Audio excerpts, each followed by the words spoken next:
Oh la passe compliquée. Oh il y va, il y va. Le coup de l'autre côté. Oh non! Les frères d'Eric, les jumeaux d'Olivier Tom, Hugo Desca et Yanis Len.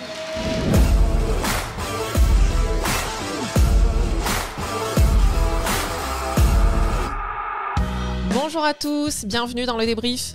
Je suis ravie de vous retrouver. On est ensemble pour faire le tour de l'actualité handball en moins de 5 minutes. Et on commence tout de suite avec une bonne dose de bonne humeur, avec le large sourire d'un Diego Simonet retrouvé.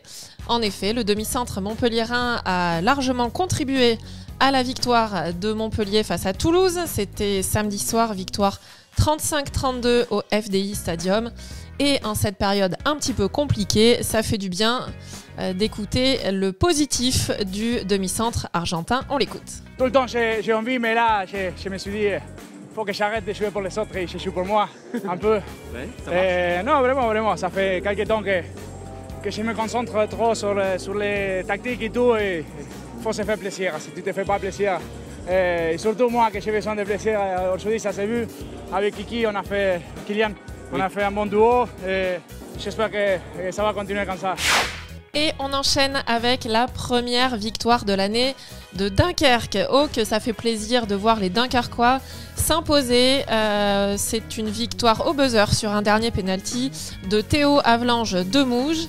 Les Raphaélois ont buté plusieurs fois sur un grand Samir Belhassen, 16 arrêts au total. Et c'est justement Samir Belhassen que l'on va écouter au micro de LNH TV, tout en émotion. Ouais, franchement, c'est fort. Je suis vraiment content de ce qui s'est passé ce soir. On a retrouvé une putain d'équipe, des bonhommes. Comme a dit Pat avant le match, c'est pas techniquement, c'est pas tactiquement. C'était une histoire d'homme le maintien. Et là, ce soir, il n'y a eu que des soldats. Il y a eu 16 soldats sur le banc, sur le terrain. Tout le monde était concerné. Et voilà, c'est comme ça que j'aime ce sport et c'est comme ça que j'aime cette équipe. Direction Créteil maintenant, où Valentin Amann et ses 9 buts et ses coéquipiers se sont imposés cette fois-ci face à Chartres. Ils confirment ainsi leur bon état de forme et leur victoire face à Montpellier. Du côté de Chartres, qui avait donné une bien piètre image la semaine précédente face à Saran, on a rectifié le tir. C'est le point satisfaisant de la soirée. On écoute Gaël Tribillon qui nous en parle au micro de LNH TV.